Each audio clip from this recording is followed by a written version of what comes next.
Hello friends, welcome to my YouTube channel. आज मैं आप लोगों को पढ़ाने वाली हूँ सिग्नल सिस्टम का टॉपिक। इसे सर्किट सिस्टम भी बोला जाता है। Transformation of signal. ट्रांसफॉर्मेशन मतलब आपके पास में कोई भी सिग्नल की वेव फॉर्म गिवन है, उस वेव फॉर्म को या तो एक्स एक्सिस के रेस्पेक्ट में रिवर्स या शिफ्ट करें, मैनिपुलेट करें, या फिर वाई एक्सिस के रेस्पेक्ट में मैनिपुलेट करें। तो अगर हम ट्रांसफॉर्मेशन सिग्नल का दो ही एक्सिस के रिस्पेक्ट में मैनिपुलेशन हो सकता है, इधर एक्स एक्सिस के रिस्पेक्ट में या फिर वाई एक्सिस के रिस्पेक्ट में। अगर वो एक्स एक्सिस के रिस्पेक्ट में मैनिपुलेशन होगा तो उसको टाइम रिवर्सल, टाइम शिफ्टिंग या टाइम स्केलिंग कहेंगे। अगर वाई एक्सिस के रिस्पेक्ट में होगा मैनिपुलेशन तो वो एम्पलीट्यूड में मैनिपुलेशन होगा, तो उसे क्या कहेंगे? एम्पलीट्यूड एडिशन, एम्पलीट्यूड मल्टीप्लिकेशन, इस टाइप के चेंजेस कहेंगे, या एम्पलीट्यूड स्केलिंग।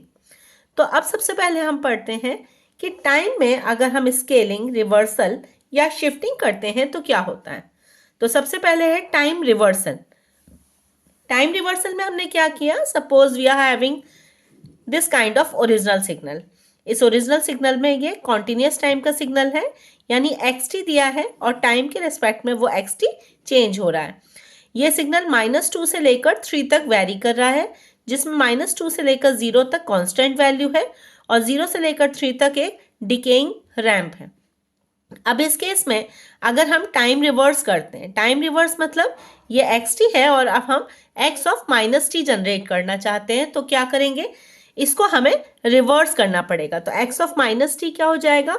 इसी भी सिग्नल की मिरर इमेज। मिरर इमेज मतलब जो 0 to 3 थी वो अब 0 to -3 हो जाएगी, और जो 0 से लेकर -2 था वो 0 से लेकर 2 तक हो जाएगा। तो मिरर इमेज आप देख पा रहे हैं किस टाइप की बन रही है।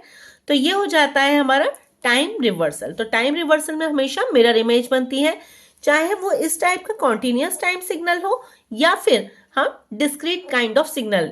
आपको पता है डिस्क्रीट टाइम सिग्नल में टी की जगह एक्स एक्सिस पर एन का यूज किया जाता है और स्क्वायर ब्रैकेट की जगह, सॉरी, कर्ली राउंड ब्रैकेट की जगह, स्मॉल ब्रैकेट की जगह स्क्वायर ब्रैकेट का इस्तेमाल किया जाता है। दूसरा हमारा ट्रांसफॉर्मेशन होता है कौन सा? Time shifting. टाइम शिफ्टिंग मतलब जैसा हम स्टार्टिंग में भी करते आए हैं, डिले करना या फिर एडवांस करना। सपोज हमारे पास में ये ओरिजिनल सिग्नल है, ये ओरिजिनल सिग्नल आपका इस टाइप का ओरिजिनल सिग्नल है। अब इस ओरिजिनल सिग्नल को अगर मुझे शिफ्ट करना है, ये मैंने 2 एग्जांपल लिए हुए हैं शिफ्टिंग के लिए। ये आपका कौन सा है? Continuous time signal. ये वाला आपका डिस्क्रीट टाइम सिग्नल है। कॉन्टिन्यूस टाइम सिग्नल में अगर ओरिजिनल सिग्नल ऐसा गिवन है तब तो हमारे पास में 2 ऑप्शन है टाइम को शिफ्ट करने के। इधर मैं डिले कर दूं और मैं एडवांस कर दूं। अगर डिले करती हूं तो जो सिग्नल 0 पर आना चाहिए वो सिग्नल डिले होकर आएगा। तो सपोज करिए मैं x ऑफ t -2 जनरेट करना चाहती हूँ, तो t -2 का मतलब ये है कि हम यहाँ पर डिले कर रहे हैं सिग्नल को। तो कितने से डिले कर रहे हैं? 2 मैग्नीट्यूड से। तो अब जो सिग्नल हमारा 0 पर जनरेट होना था वो सिग्नल अब कहाँ जनरेट होगा? 2 पर।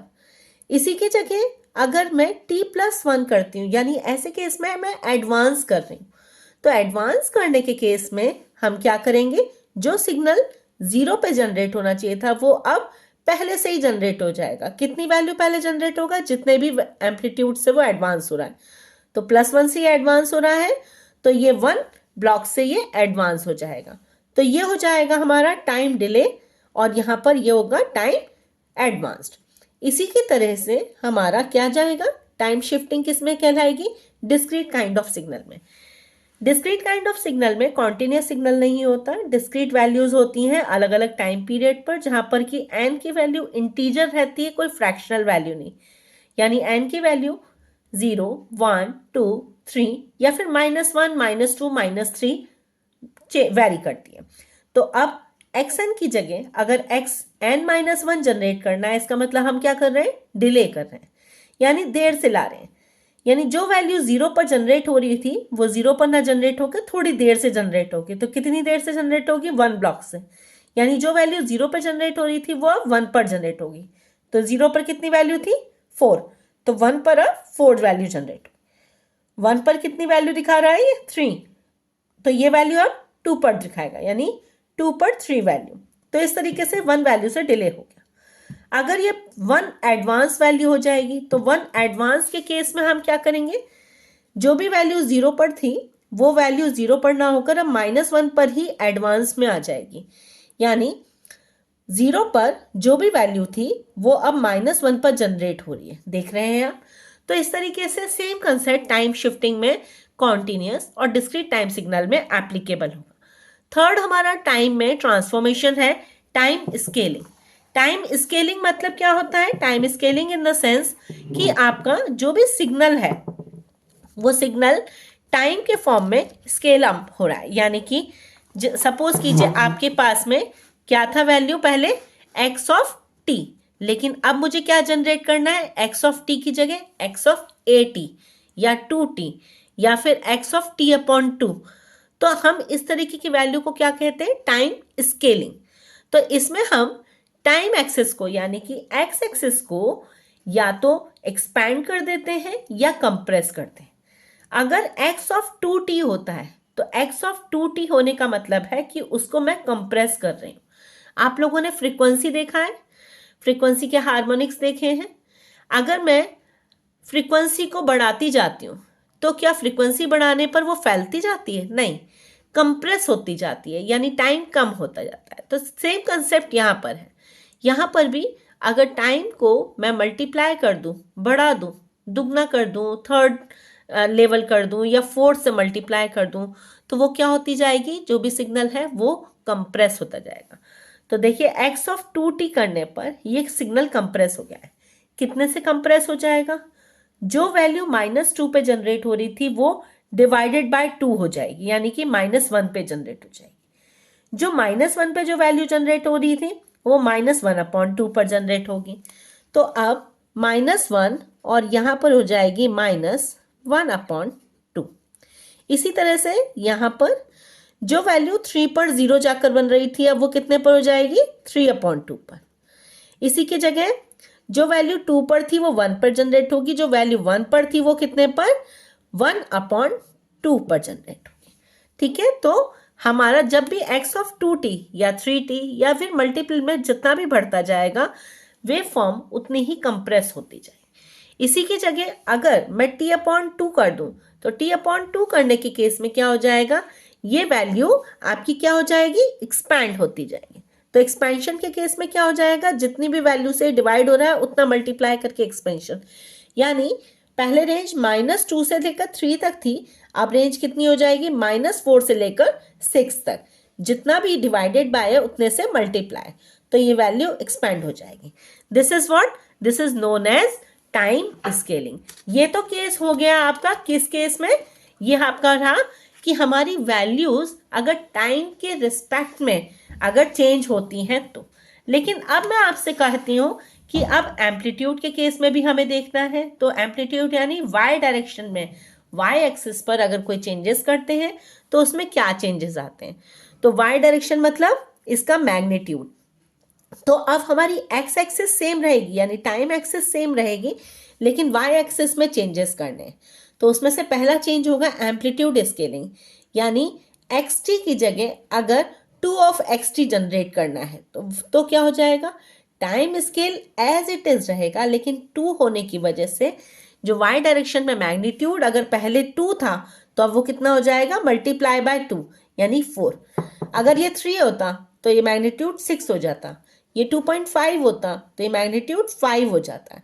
यानी इस 2 फैक्टर की वजह से ये मैग्नीट्यूड क्या होता जा रहा है, डबल डबल डबल होता जा रहा है। This is known as amplitude scaling.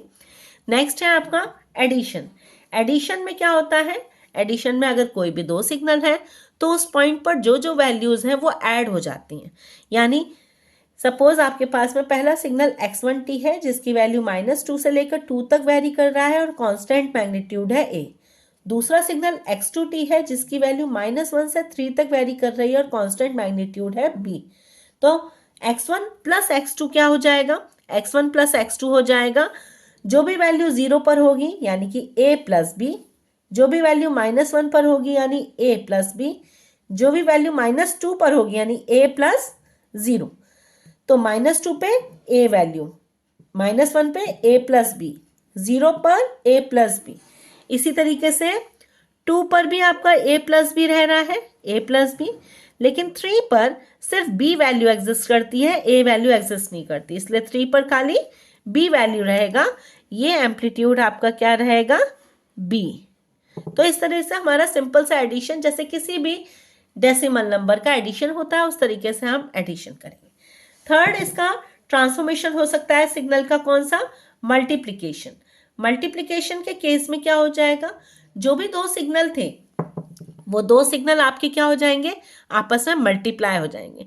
तो जैसे एडिशन के केस में किया गया है, ए प्लस बी किया गया है, अब की बार क्या कर देंगे, ए इंटू बी, लेकिन मैग्नीट्यूड उसी टाइप से रहेगा जिस टाइप से पहले था। यानी कि अगर मेरे पास में ए ये है, बी ये है, तो आपके इस पॉइंट पर क्या हो जाएगा, देखिए -2 पे वैल्यू है ए, -2 पे है वैल्यू 0, तो ए इंटू बी क्या हो जाएगा, 0। तो -2 पे कोई भी वैल्यू नहीं रहेगी, ठीक। -1 पर ए वैल्यू, -1 पर बी वैल्यू, तो -1 पे ए इंटू बी वैल्यू जनरेट होगी, 0 पर भी ए इंटू बी, 1 पर भी ए इंटू बी, लेकिन 2 पे भी ए इंटू बी। अब 3 पे यहाँ पर वैल्यू 0 है, यहाँ एग्जिस्ट करती है, तो दोनों का मल्टीप्लाई करने पे होल सम 0 हो जाएगा। तो इसीलिए मल्टीप्लिकेशन में सिंपल जैसे एडिशन होता है उसी तरीके से बस मल्टीप्लिकेशन करके हम कर लेते हैं। तो ये था आज की वीडियो में ट्रांसफॉर्मेशन ऑफ सिग्नल। इस पर हम कई सारे टाइप के एग्जांपल्स कर सकते हैं। अगर आपको रिक्वायरमेंट हो तो आप मुझे पिंग कर दीजिए, मैं आपके साथ शेयर कर दूंगी। मिलते हैं अगली वीडियो में। Thank you.